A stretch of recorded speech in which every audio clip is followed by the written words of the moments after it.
Mabuhay, everyone!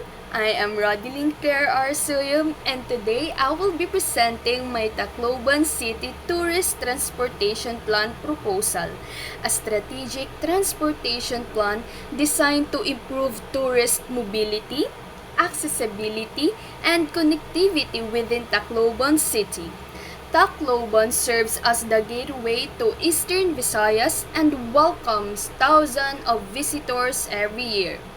While the city has strong transportation infrastructure, tourists still experience difficulties when moving between gateways, accommodations, and major attractions.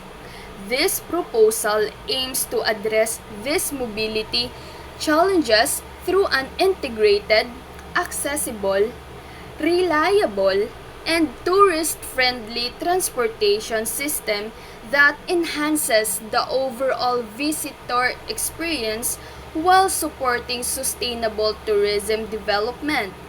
Let us begin by understanding the tourism significance of Tacloban City. Tacloban City is recognized as the regional center of Eastern Visayas and serves as one of the most important tourism gateways in the region. Located in the province of Leyte, the city acts as a strategic entry point for visitors arriving from different parts of the Philippines.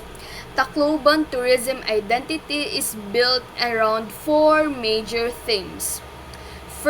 First is heritage, represented by its historical landmarks and cultural sites. Second is religious tourism, with destinations such as Santo Niño Shrine attracting both pilgrims and visitors. Third is its iconic landmarks, particularly the world-famous San Juanico Bridge, which connects the islands of Leyte and Samar. Lastly, Tacloban is known for its resilience. Following the devastation of Typhoon Yolanda, the city became a symbol of recovery, strength, and community resilience. In terms of accessibility, Tacloban is served by the Daniel Z. Romualdez Airport and the Tacloban City Bus Terminal, making it highly accessible by air and land transportation. In 2024, Tacloban recorded approximately 377,612 tourist arrivals, demonstrating its growing importance as a tourism destination. Some of its key attractions include the San Juanico Bridge, Santo Niño Shrine, MV Eva Jocelyn Shrine, Madonna of Japan, and Balyuan Amphitheater. These attractions contribute significantly to the city's tourism appeal and highlight the need for an efficient transportation system connecting them. To develop an effective transportation plan, it is important to access Tacloban City's current accessibility network. For air access, the Daniel Z. Romualdez Airport serves as the main aviation gateway to Eastern Visayas. It provides direct flights to major cities such as Manila, Cebu, Davao, and Iloilo, handling approximately 1.69 million passengers in 2024. For land transportation, tourists can choose from various modes including modern jeepneys, taxis, tricycles, vans for hire, and buses. These transportation options provide city-wide coverage and connect visitors to different parts of Tacloban. For sea transportation, Tacloban's port facilities provide maritime connections to nearby provinces and islands, supporting regional accessibility and tourism movement. However, I note, the tourist journey typically begins at the airport or bus terminal, followed by transfers to accommodations and eventually to tourist attractions. However, despite strong accessibility, several mobility gaps remain. And what is it? There is currently no dedicated tourist transportation service. Tourists often need multiple transfers to reach their destinations. Tourist information and navigation systems remain limited. In addition, connectivity among attractions is fragmented, making travel less convenient for visitors. Overall, Tacloban City possesses strong air, land, and sea accessibility, but improvements are necessary to create a seamless tourist travel experience. Based on the accessibility assessment, a SWOT analysis was conducted to identify the current situation of Tacloban City tourism transportation system. Among its strengths are its strategic location as the regional gateway of Eastern Visayas, the presence of Daniel Z. Romualdez Airport, diverse transportation modes, and growing tourism demand. However, several weaknesses were identified. These include the absence of a dedicated tourist transportation system, limited tourist information and wayfinding facilities, the need for multiple transfers, and fragmented attraction connectivity. Despite these challenges, several opportunities exist. Tourist tourism arrivals continue to grow. Smart tourism technologies are becoming more accessible. There is potential to establish a dedicated tourist shuttle service. Partnerships among stakeholders can also strengthen transportation development.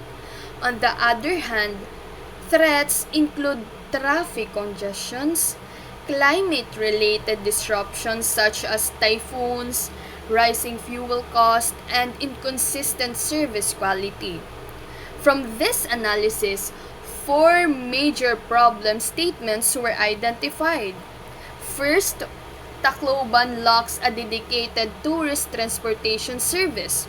Second, tourists experience multiple transfers between gateways, accommodations, and attractions. Third, tourist information and wayfinding systems remain limited. And fourth, connectivity among major tourist attractions is fragmented. These problems became the foundation for developing the proposed transportation plan. To address the identified issues, this transportation plan establishes one overall goal and several SMART objectives. The overall goal is to develop an integrated, accessible, reliable, and tourist-friendly transportation system that improves connectivity among getaways, accommodations, and major tourist attractions while enhancing visitor mobility and tourism competitiveness. For the short-term objective, within 1 to 2 years, the focus is on improving tourist information and wayfinding through route maps, directional signs, and QR-based information systems. For the medium-term objectives, the first priority is establishing integrated transportation connectivity through the proposed Tacloban Tourist Shuttle Loop. For the second medium-term objective focuses on transportation service reliability and convenience by introducing designated pick-up and drop-off points, fare transparency, and service quality improvements. For the long-term objective, the plan aims to support future tourist transport development through smart tourism technologies, network expansion, and sustainable mobility initiatives. Collectivity, these objectives support a transportation system that is integrated, reliable, visitor-oriented, competitive, and sustainable. To achieve these objectives, the proposal introduces a multimodal transportation network that integrates gateways, accommodations, transportation services, and tourist attractions. The network begins with the city's primary gateways, namely the Daniel Z. Romualdez Airport and the Tacloban City Bus Terminal. From these entry points, visitors are connected to accommodations clusters, particularly hotels located within major tourist corridors. The central feature of the proposed network is the Tacloban Tourist Shuttle Loop. This shuttle loop serves as the main transportation backbone that links gateways, hotels, and major tourist destinations through a single coordinated route. The proposed route includes Daniel Z. Romualdez Airport, Downtown Hotel Cluster, Santo Niño Shrine and Heritage Museum, MV Eva Jocelyn Shrine, Baluan Amphitheater, Madonna of Japan, and San Juanico Bridge. Supporting the shuttle system are tricycles and local transportation services that provide last-mile connectivity. Walking connections are also encouraged within compact tourism areas where attractions are located close to one another. Through this integrated network, tourists can travel more conveniently while reducing unnecessary transfers and improving accessibility to attractions. After identifying the transportation challenges and establishing the overall objectives, the next step is the development of strategy packages. These strategy packages directly respond to the mobility gaps identified in the accessibility inventory, SWOT analyses, and problem statements. The first strategy package focuses on connectivity and route simplification. This includes the Tacloban Tourist Shuttle Loop, which creates the direct links between the airport, hotels, and major attractions. It it also includes the Heritage and Resilience Tourism Circuit, which combines Tacloban's cultural, historical, and resilience theme attractions into a unified tourism route. The second package is focuses on schedule and frequency. This involves schedule shuttle operations and event mobility management programs to ensure reliable transportation services, especially during peak tourism periods and major events. The third package focuses on service quality standards. This includes tourist information and wayfinding systems, as well as fare transparency initiatives to improve visitor confidence and reduce travel uncertainty. The fourth package is experiential tourism. Rather than viewing transportation simple as means of travel, this strategy integrates transportation into the tourism experience itself through the heritage and resilience mobility experience.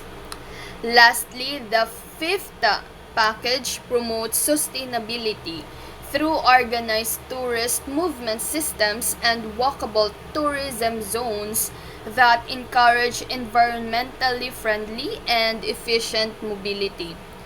Together, these strategies create an integrated, accessible, reliable, and tourist-friendly transportation system for Tacloban City. An effective transportation plan should respond to the needs of different types of tourists. This slide demonstrates how the proposed transportation system matches specific visitor segments. For independent travelers, priorities include easy navigation, flexible travel options, affordable transportation, and access to information. These needs are addressed through the tourist shuttle loop, tourist map, QR-based information systems, and clear wayfinding facilities. For group and package tourists, reliable schedules, predictable routes, and efficient movement are essential. The shuttle loop and heritage and resilience tourism circuit provide organized routes that reduce waiting time and improve itinerary management. For business travelers, time efficiency and reliable transportation are critical. The proposed plan improves connectivity between Romualdez Airport, hotels, commercial centers, and event venues, helping visitors move quickly and conveniently. For special interest tourists, particularly those interested in heritage, culture, and resilience tourism, the Heritage and Resilience Tourism Circuit provides direct access to major attractions through a structured tourism route. By aligning transportation services with the needs of these different visitor segments, the plan enhances visitor transportation, improves accessibility, and strengthens Tacloban City competitiveness as a tourism destination. To translate the strategies into actual implementation, six major programs are proposed. The first is the Tourist Shuttle Loop Program, which establishes organized shuttle routes connecting the airport, hotels, and tourist attractions. The second is the Gateway Connectivity Enhancement Program, which focuses on improving transfer points, directional signage, and accessibility between gateways and tourism sites. The third is the Tourist Information and Wayfinding Program, which include tourist maps, QR codes, route guides and wayfinding signs, and digital information systems. The fourth is the Heritage and Resilience Tourism Circuit Program, which develops thematic tourism routes connecting Tacloban's most important cultural and historical attractions. The fifth is the Tourist Mobility Service Improvement Program, which focuses on service quality training, visitor feedback mechanism, and operational improvements. Finally, the sixth is the Smart Tourism Mobility Program. Introduces digital platforms, real-time travel information, and ICT-based transportation support systems. The success of these programs depends on stakeholders' collaboration, policy support, and adequate resources, regular monitoring, and a strong commitment to visitor satisfaction. The successful implementation of this transportation plan requires strong collaboration among multiple stakeholders.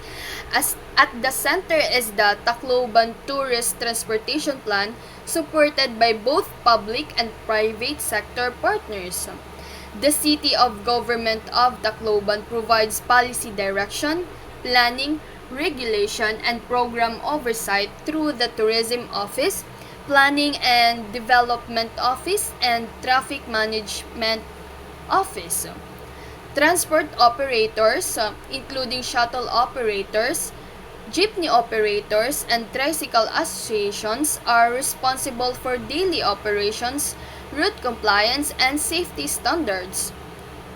Tourism businesses such as hotels, lodging facilities, and tour operators coordinate transportation services and provide information and assistance to visitors. Attractions managers ensure visitor access, maintain wayfinding facilities, and support tourism promotion. A tourism mobility task group is also proposed to oversee coordination, monitoring, visitor feedback, collection, and service improvements. These stakeholders work together through coordination meetings, information sharing, joint promotions, monitoring activities, and continuous quality improvement initiatives. Through partnership and collaboration, the transportation system can remain effective, responsive, and sustainable. The implementation of this transportation plan requires adequate financial, physical, and human resources. The first component is capital needs. This includes shuttle vehicles, transport stops, pick-up and drop-off zones, directional signs, information boards, wayfinding systems, and tourist information kiosks. The second component is operating needs. This include transportation staff, shuttle drivers, tourism information personnel, maintenance workers, fuel expenses, and promotional activities. Priority resource requirements focus on four critical areas. These are tourist transport stops, wayfinding systems, tourist information services, and structured shuttle operations. Potential funding sources may come from local government budgets, tourism development funds, public and private partnerships, national government grants, and private sector investments. Through proper resource allocation and efficient management, Tacloban City can successfully implement the proposed transportation system and maintain its long-term sustainability. To ensure realistic and manageable implementation, the transportation plan is divided into three phases. The short-term phase covers 1 to 2 years. During this period, the focus is on developing tourist maps, wayfinding systems, information services, pilot shuttle operations, service quality training, and the establishment of the Tourism Mobility Task Group. The medium-term phase covers 3 to 5 years. This stage focuses on expanding shuttle services, improving connectivity between gateways and attractions, increasing signage visibility, implementation, monitoring systems, and strengthening tourism mobility programs. The long-term phase extends beyond 5 years. This phase focuses on smart tourism mobility platforms, sustainable transport options, stronger public and private partnerships, policy institutionalization, and positioning Tacloban as a model tourism city in the region. Overall, the phase approach allows the city to build a strong foundation first, expand services gradually, and eventually achieve a sustainable and innovative transportation system. In conclusion, the proposed transportation plan is expected to generate significant improvements for both tourists and the destination itself. First, it will improve tourist mobility by providing easier and more convenient travel between key destinations. Second, visitors will benefit from better navigation through wayfinding signs, route maps, QR-based information systems, and accurate travel information. Third, stronger stakeholder collaboration will improve coordination among government agencies, transport operators, tourism businesses, and attraction managers. Fourth, improved transportation services are expected to increase visitor satisfaction, encourage repeat visits, and create more positive travel experiences. Fifth, the plan will also strengthen Tacloban City's destination competitiveness by improving accessibility, enhancing its tourism image, and supporting economic growth. Finally, the plan promotes sustainable tourism development through environmentally friendly mobility solutions, smart tourism innovations, and long-term transportation improvements. Overall, this proposal envisions a transportation system that is connected, accessible, efficient, and visitor-friendly, helping position Tacloban City as a premier tourism destination in Eastern Visayas. That concludes my presentation on the Tacloban City Tourist Transportation Plan proposal. This proposal demonstrates how a well-planned transportation system can improve accessibility, strengthen tourism competitiveness, enhance visitor experiences, and support sustainable destination development. By connecting gateways, accommodations, tourism zones, and attractions through integrated transportation services, Tacloban City can create a more seamless and enjoyable travel experience for both local and international visitors. Thank you very much for your time and attention. That all be all. Thank you and mabuhay!